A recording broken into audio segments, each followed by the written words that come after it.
لله وحده والصلاة والسلام على من لا نبي بعده أما بعد قال النبي صلى الله عليه وسلم إن أولى الناس بي المتقون حيث كانوا ومن كانوا أو كما قال عليه الصلاة والسلام اللهم صل على سيدنا ومولانا محمد صلى الله عليه وسلم وعلى آل سيدنا ومولانا محمد صلى الله عليه وسلم. میرے محترم بزرگ دوستو، اللہ تعالیٰ نے ہمیں اپنا محبوب عطا فرمایا ہے جسے محمد مصطفیٰ صلی اللہ علیہ وسلم کہا جاتا ہے. ہم ان کی سیرت اور ان کی حیات طیبہ سنتے ہیں اور سمجھتے ہیں، عمل بھی کرتے ہیں.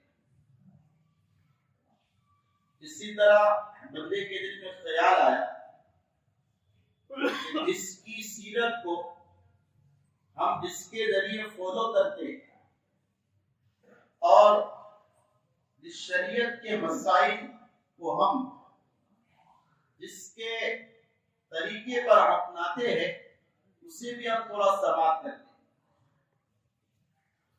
میری مراد اس سے یہ ہے ہم جس کے مقلد ہیں اور جسے ہم مسائل میں ترجیح دیتے ہیں وہ حضرت امام اعظم ابو حنیفہ نعمان بن ثابت بن سوتا بن مرزبان الفارسی الکوفی البصری التمیمی کی ذات مبارک ہے.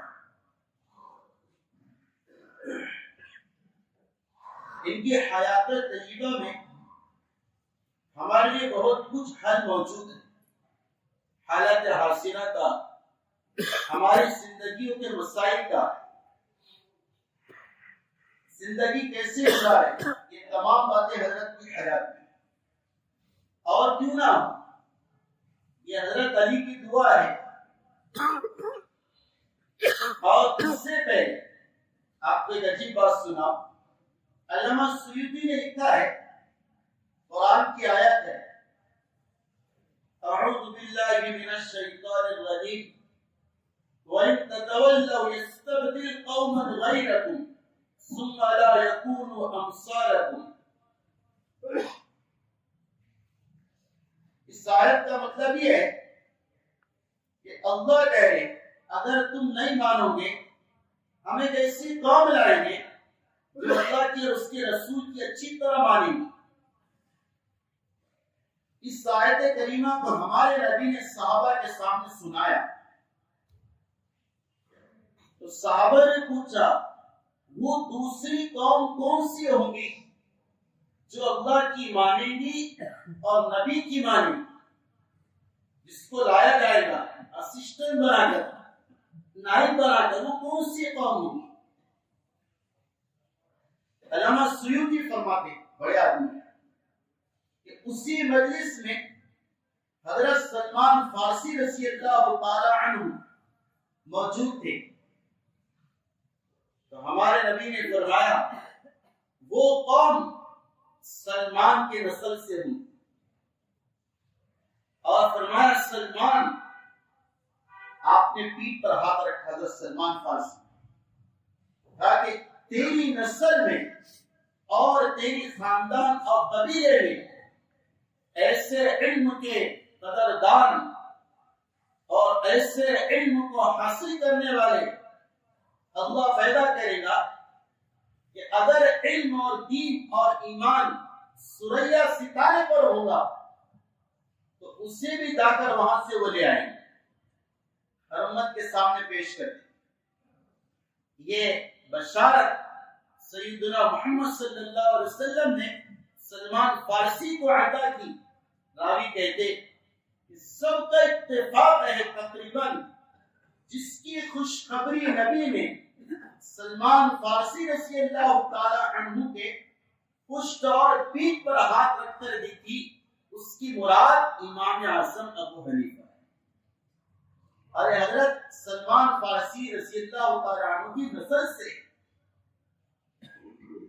ایک تو نبی کی بشارت اور دوسری اور آپ کے ساتھ بشارت کہ جس وقت ان کے والد ثابت رضی اللہ تعالی عنہ پیدا ہوئے تو ان کے دادا زوطا جو حضرت علی سے بہت قریب تھے، حضرت علی سے بہت چاہنے والے تھے، حضرت امام ابو حنیفہ کے پردادا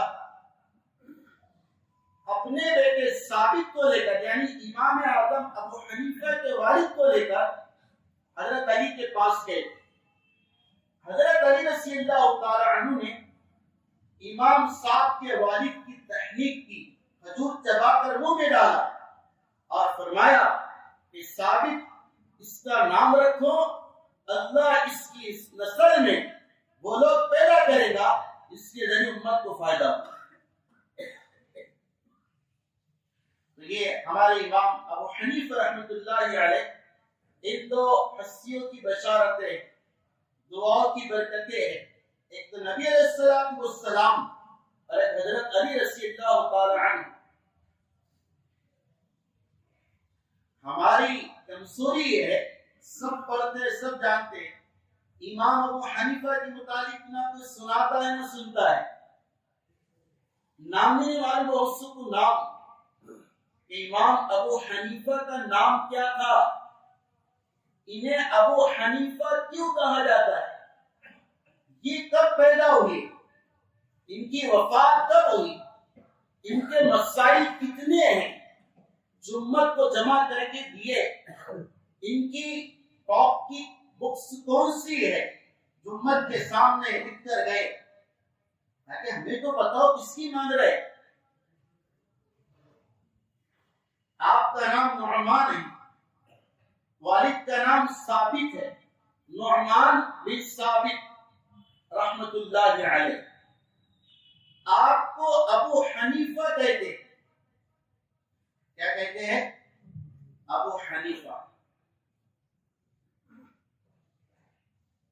میں اپنا تجربہ بتا رہا، میں نے کسی کا نام ابھی تک ابو حنیفہ نہیں سنا۔ بات سمجھے؟ کسی کا نام، کسی باپ نے اپنے بیٹے کا نام ابو حنیفہ رکھا ہو میں نے نہیں سنا۔ آپ میں سے کوئی جس نے سنا ہو؟ میں نے ارادہ کیا اللہ مجھے بیٹا عطا کرے تو میں ابو حنیفہ نام رکھوں۔ بات سمجھے؟ ہاں، لوگ ایسے بولتے پتہ ہی نہیں کوئی کہ جس کے ہم نام لے رہے اس کی ہسٹری نہیں پتا، نام بھی نہیں جانتے۔ تو ابو حنیفہ رحمۃ اللہ علیہ ان کی کنیت ہے، کنیت سے مراد ایسا کہ کسی خاص صفت کی وجہ سے وہ نام دیا جاتا ہے۔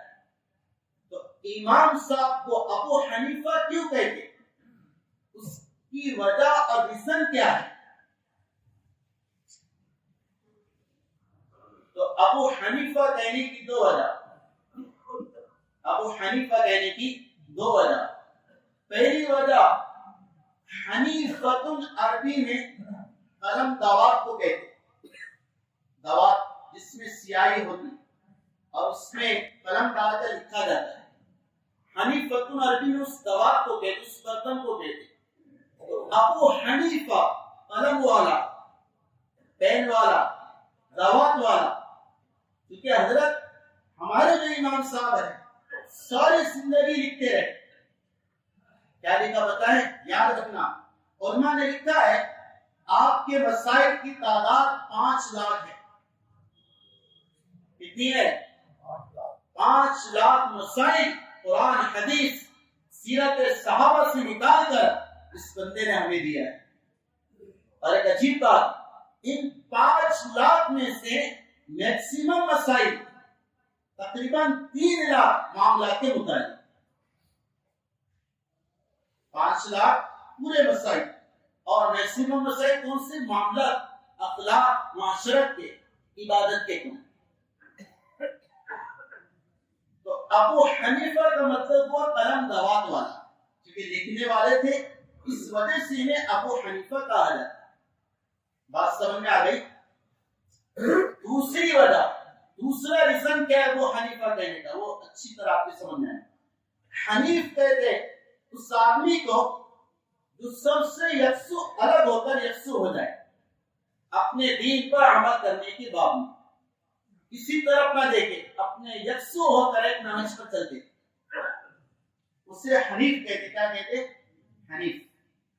ابو حنیفہ ترجمہ ہوا یکسو ہونے والا، سب سے ہٹ کر ایک طریقے پر چلنے والا، کیونکہ امام ابو حنیفہ رحمۃ اللہ علیہ سارے دینوں سے ہٹ کر، سارے مذاہب سے ہٹ کر، ساری قوموں کے ملتوں سے ہٹ کر دین محمد کی طرف یکسو ہو گئے تھے، اس وجہ سے حضرت کو امام ابو حنیفہ کہا جاتا ہے۔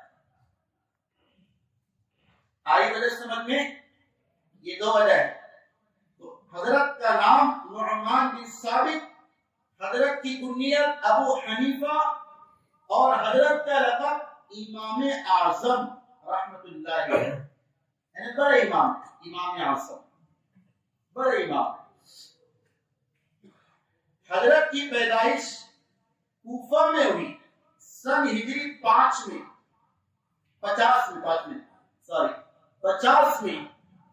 حضرت پیدا ہوئے کوفہ میں، اور ابتدائی علم سیکھنے کے بعد حضرت تاجر بن گئے تھے۔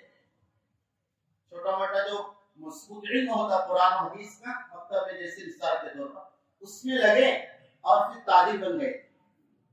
اللہ جزائے خیر دے کہ امام عامر الشعبی رحمت اللہ علیہ، انہوں نے جب دیکھا یہ بچہ بہت صحیح فطین ہے، ذکی، ایکٹیو اور شارپ ہے، جب دیکھا تو ان کے استاد، ان کے والد ثابت سے درخواست کی کہ اس کو حماد کے حلقے میں بھیجا جائے۔ حماد ان کے استاد تھے، اس کے امام ابو حنیفہ کے استاد حماد ہیں۔ تو ان کے والد صاحب نے امام عامر شعبی کی درخواست پر حضرت امام حماد کے حلقے میں بھیجا، پھر کوفہ میں علم حاصل کیا، بصرہ میں کیا اور عرب میں کیا۔ ان 3 جگہوں پر حضرت نے علم حاصل کیا۔ میں شارٹ کر رہا، موٹی موٹی باتیں جو ہمارے کام کی۔ ایک بات اس پر اتفاق ہے، ہمارے امام صاحب تابعی ہے۔ کون ہے؟ تابعی۔ لوگ اس میں تھوڑا سا اشکال کرتے ہیں، لیکن صحیح بات ہے، تابعی۔ تابعی اسے کہتے ہیں جس نے صحابی کو ایمان کی حالت میں دیکھا ہو، ملاقات کی۔ تابعی کیسے ہے؟ دیکھو، حضرت جب پیدا ہوئے، میں نے سن 50 کا، وہ بھی شاید 85 ہے، حضرت پیدا ہوئے 80 میں، 80 ہجری کے اندر، اور وفات 150 میں، یہ صحیح 80 ہجری آپ کی ولادت اور آپ کی وفات 150 میں ہوئی۔ اور اس بات پر اتفاق ہے، سب سے آخری صحابی کا انتقال کب ہوا؟ 110 میں۔ اس میں کون سے صحابی جو سب سے آخر میں گئے؟ یاد رکھنا، سب سے آخری صحابی جس کا انتقال اس دنیا میں سب سے لاسٹ ہوا، وہ حضرت ابو طفیل عامر بن واصلہ الدوسی رضی اللہ تعالی۔ حضرت ابو طفیل مکہ میں انتقال، ایک روایت کے مطابق 110 ہجری، بات سمجھ آ گئی۔ اور حضرت کی پیدائش کب ہے؟ 80 میں۔ پتہ چلا کہ 30 سال تھے ان کے پاس، پیدائش سے 110 تک، جس میں انہوں نے صحابی سے یقیناً ملاقات کی۔ بلکہ علامہ سیوطی نے لکھا ہے 5 صحابہ سے ملاقات کی حضرت امام اعظم ابو حنیفہ، حضرت انس، حضرت سہل رضی اللہ تعالی عنہ، حضرت عبداللہ بن ابی اوفا، حضرت عبداللہ الزبیدی رضی اللہ تعالی عنہ، اور پانچویں حضرت ابو طفیل رضی اللہ تعالی عنہ۔ ان پانچ سے آپ کی ملاقات ہے اور آپ نے اس سے حدیثیں بھی لی۔ تو یہ آپ کی پیدائش ہے، آپ کی پیدائش 80 میں، وفات 150 میں، اس سے صحابی کی ملاقات ثابت ہے۔ اس لیے آپ سند نقل کرتے ہیں، حضرت نے جو علم حاصل کیا عبداللہ بن مسعود کے طریقے کا، حضرت امام ابو حنیفہ نے علم حاصل کیا امام حماد سے، انہوں نے علم حاصل کیا ابراہیم النخعی سے، انہوں نے علم حاصل کیا علقمہ رضی اللہ تعالیٰ عنہ سے، انہوں نے علم حاصل کیا حضرت عبداللہ بن مسعود رضی اللہ تعالیٰ عنہ سے، اور انہوں نے علم حاصل کیا محمد مصطفیٰ صلی اللہ علیہ وسلم سے۔ یہ ہماری سند ہے، ڈائریکٹ اللہ کے نبی علیہ السلام تک پہنچتی۔ سمجھے؟ اللہ نے بہت کچھ انہیں عطا کیا، تقوی یہ تھا، اور ان کی ذہانت، فطانت اور دین کی سمجھ۔ اللہ یزید بن ہارون رحمۃ اللہ علیہ فرماتے ہیں کہ امام ابو حنیفہ کے جیسا اس زمانے کی عورتوں نے کوئی متقی نہیں جنا، ایسے متقی۔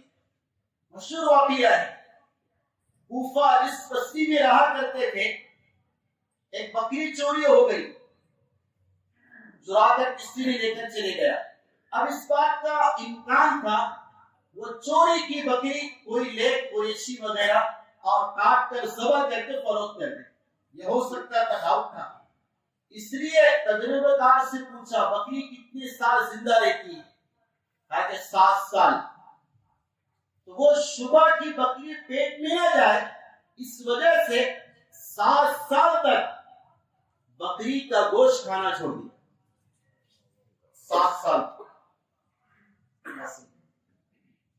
ایک مرتبہ سفر کر رہے تھے دریا میں، کشتی میں، اس میں ایک آدمی تھا جس کی کمائی مشتبہ تھی، درست نہیں تھی۔ وہ مچھلی کھا رہا تھا، اس نے مچھلی کھایا، وہ تلیم مچھلی تھی، آدھی کھایا اور آدھی مچھلی دریا میں ڈال دیا، بچی۔ حضرت نے دیکھا کہ اس نے اپنی آدھی مچھلی دریا میں ڈالا اور اس دریا کی مچھلیوں نے اس تلی ہوئی مچھلی کو کھا لیا، تو فرمایا زندگی بھر اس دریا اور اس ندی کی مچھلی کھانا چھوڑ دی۔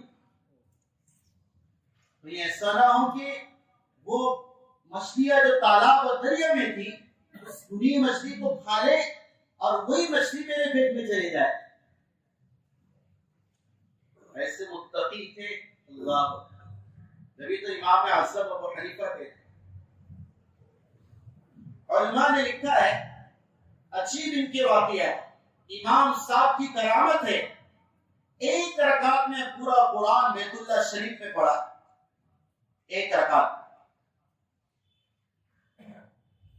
40 سال تک عشاء کے رکوع سے فجر کی نماز پڑھی، 40 سال تک۔ اللہ، اس صحابہ نے تابعی ہے، کہتے صحابہ تو مدد کی، تابعی بھی ہے، ان کے ساتھ بھی اللہ کی مدد ہے۔ ان کے باب میں آتا ہے 99 بار اللہ کی خواب میں زیارت، 99 بار خواب میں اللہ کی زیارت۔ پھر جب 99 ہو گئے تو سوچا اگر 100ویں بار اللہ کی خواب میں زیارت ہو تو اللہ سے سوال کروں گا میں کون سی دعا پڑھوں کہ تو مجھے قیامت کے دن اپنے غصے سے بچائے گا۔ اللہ بہت علماء نے ان کے زندگی کے قرآن کریم کے ختم کی تعداد کو جمع کیا کہ امام صاحب نے ساری زندگی میں کتنے قرآن پڑھے۔ تو لکھا ہے مورخین نے، سیرت نعمان میں، امام صاحب نے پوری زندگی میں 7,000 قرآن مجید پڑھے. کتنے پڑھے؟ 7,000 تلاوت. باقی تراویح کے وہ الگ ہے، تراویح کے چھوڑ. وہ تراویح کا معمول تھا، ایک قرآن ایک تراویح میں پڑھا کرتے. رمضان میں 60 قرآن ختم کیے گئے. تو حضرت نے یہ تہیہ کیا، ارادہ کیا اللہ کی زیارت. اب یہاں ایک مسئلہ سن لیں، اللہ کی زیارت کا کیا مسئلہ ہے؟ لوگ کہتے ہیں اس پر اشکال کہ اللہ کی زیارت کیسے ہو گئی؟ تاکہ ہمارا عقیدہ ہے دنیا میں کوئی اللہ کو نہیں دیکھ سکتا ہے، یہ آنکھ اللہ کو نہیں دیکھ سکتی. موسیٰ علیہ السلام جیسا نبی جس میں 1000 مردوں کا پاور ہے، جس کے ایک دوسرے سے بڑا قوتی اور طاقتور، وہ چلا گیا تھا اللہ کے پاس. انہوں نے اگر دیکھی نہیں تجلی دیکھی، بے ہوش ہو کر گر گئے. نور دیکھا، نور اس سے لائٹ ہے، لائٹ پر نگاہ نہیں پڑی، یہ نور تو نظر آ رہا روشنی، اس پر نگاہ پڑی تو بے ہوش ہو کر گر گئے. اللہ کی زیارت تو بہت دور کی بات. پھر خواب میں زیارت کا کیا مسئلہ ہے؟ تو یہ بات سمجھ لو، یہ چونکہ عقیدے کے بات ہے اس لیے میں اسٹاپ کر کے آپ کو سمجھا رہا ہوں. ہمارا عقیدہ ہے اللہ کو دنیا میں کوئی آنکھ نہیں دے سکتی ہے طے. لیکن یہ جو ہم کہتے ہیں اللہ کی زیارت کی، امام ابو حنیفہ نے، امام احمد بن حنبل وغیرہ انہوں نے، اللہ کی زیارت سے مراد یہ ہے جب انسان سوتا ہے تو اپنی بدن کی آنکھوں سے اللہ کی زیارت نہیں ہوتی، بلکہ دل کے نور سے اللہ کا نور نظر آتا ہے. سمجھ میں آئی بات؟ آنکھوں سے کوئی دیکھ نہیں سکتا ہے کیونکہ طاقت ہی نہیں ہے، لیکن دل میں ایمان کا جو نور ہے، مجاہدی کا جو نور ہے، تقوی کا جو نور ہے، اس نور سے اللہ کا نور نظر آتا ہے، اس میں سے آواز آتا ہے. آگے سمجھنا اچھی طرح یہ عقیدہ ہے. حضرت امام صاحب نے یہ سوچا تو پھر سوئی بار اللہ کی زیارت ہوگی اور اللہ سے پوچھا یا اللہ میں کیا پڑھوں کہ مجھے قیامت کے دن تو اپنے غضب سے، غصے سے بچا لے، نجات دے. تو اللہ نے کہا کہ نعمان یہ دعا پڑھا کر. اللہ نے دعا سکھائی، یا احد الصمد الذی لم یلد ولم یولد سبحان من رفع السماء بلا عمد وسبحان من بسط الارض بماء جمد سبحان من خلق الارض ولم ينسى علد سبحان من قسم الرزق ولم ينسى احد سبحان لم يتخذ صاحبا ولا ولد سبحان الذي لم يلد ولم يولد ولم يكن له كفوا احد. یہ دعا ہے حضرت امام ابو حنیفہ کو اللہ نے بتائی ہے کتابوں میں، کتاب مبادیات فقہ، اس میں ہے شیخ نے بھی لکھا اس کو. یہ دعا دی اللہ تعالیٰ نے، اس کو پڑھا، اس میں اللہ کی تعریف. تو یہ اللہ کی طرف سے حضرت پر انعامات. تو یہ تقوی کی آپ کی زندگی کے واقعات جو میں نے آپ کو سنا، بہت واقعات، بہت واقعات جس سے قرضہ لیتے تھے اس سے فائدہ اٹھانا، قرضے کے اوپر 1 روپے لینا بہت دور کی بات. قرض دار ہو یا قرض خواہ ہو، اس کے سائے میں بھی کھڑے نہیں ہوتے.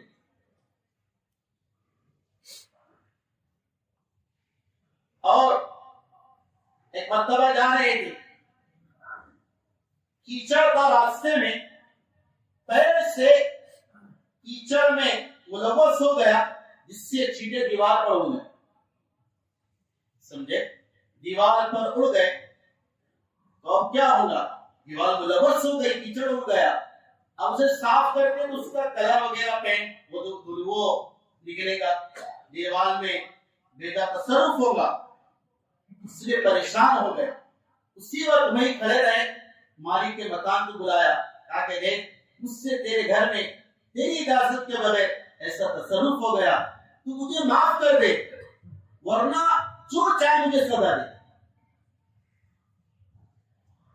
مجوسی تھا، اس نے دیکھا یہ امام ابو حنیفہ یہ ایسا ہے، تو یہ جس کو مانتا محمد صلی اللہ علیہ وسلم کو کیسے؟ وہی کلمہ پڑھ لیا۔ اس لیے میرے محترم بزرگوں دوستو، یہ زندگی اپنانے کی ہے، ویسے سنانا صرف اشتری کے نہیں، عمل کے لیے ہم جس کو مانتے اس کی بھی ہم زندگی میں لائے۔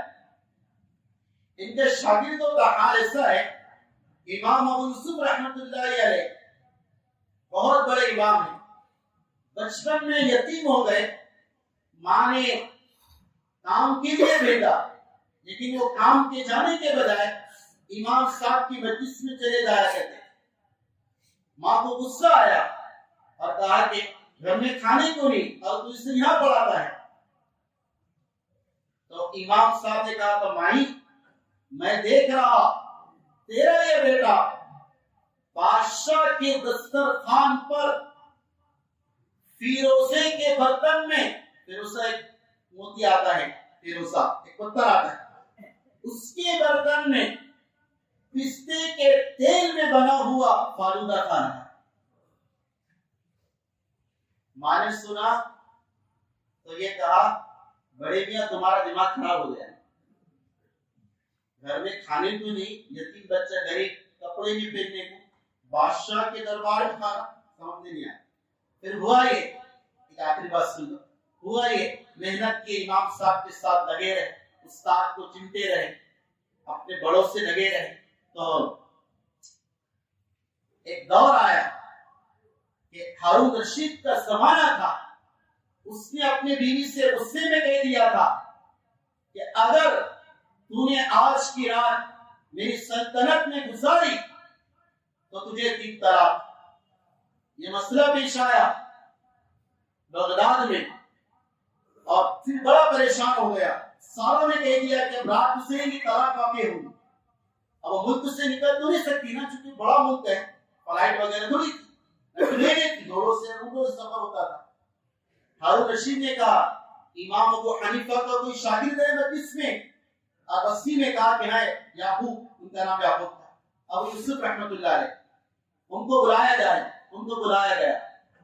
جب یہ آ رہے تھے، ان کی جو گلی تھی، یہ بات سن لو مجھے یاد آ رہی، ایک گلی میں یہودی کا مکان تھا، وہ آگے تھا، جو راستہ تھا راستے سے آگے تھا، ناجائز قبضہ۔ آج تو یہ ایسی چیز ہو گئی، مسلمان اس کو گناہ نہیں سمجھ رہے، جو جیسا چاہا آگے لے جا۔ اللہ کی قسم گناہ کبیرہ ہے، سرکار کی زمین ہو یا وہ راستہ ہو، رفاع عام ہے، سب کا اس پر حق ہے، تم اس پر پرسنل قبضہ نہیں کر سکتے، ناجائز ہے۔ ہمارے نبی نے فرمایا ایک بالش اگر کوئی زمین پر ناجائز قبضہ کر لے، 7 زمینوں تک توپ بنا کے گلے میں ڈالا جائے گا۔ تو یہودی کی دیوار وال آگے تھی، کہا کہ اس کو تھوڑا پیچھے لے، لوگوں کو تکلیف ہوتی۔ اس نے دیکھا کہ غریب کہہ رہا، کہا کہ دیکھ یعقوب اور یوسف، اگر تو بادشاہ کے پالکی میں بیٹھ کر آ کر مجھے کہے کہ یہ پیچھے لے لے، میں پیچھے لے لوں۔ اس نے کہا کہ یہ بادشاہ کے پالکی میں کہاں بیٹھے گا؟ یہ مسئلہ بتانے محل میں گئے، یہ مسئلہ سنا تو امام ابو یوسف نے بردست سے کہا کہ ہارون رشید کی بیوی سے کہو مسجد میں رات گزار، اور کہا وَأَنَّ الْمَسَاجِدَ لِلَّهِ، مساجد اللہ کے ہیں، کسی پر اس کی جائیداد نہیں، نہ ہارون رشید کی ہے نہ اس کے اس بادشاہ کی ہے۔ یہ جب جواب سنا سارے شستر حیران رہ گئے، پسند کیا، آگے لاؤ، دسترخوان بچھایا اور پستے کے تیل کا فالودہ بنایا اور فیروزے کی برتن میں پلایا اور اپنے ہاتھ سے پیش کیا، 1 لاکھ درہم پیش کی ان کی والدہ کے پاس ہدیہ بھیجا اور کہا کہ اس نے میرا مسئلہ حل کیا۔ بادشاہ کی پالکی بلایا، اس نے امام ابو یوسف کو بٹھایا اور گھر پہ روانہ کیا۔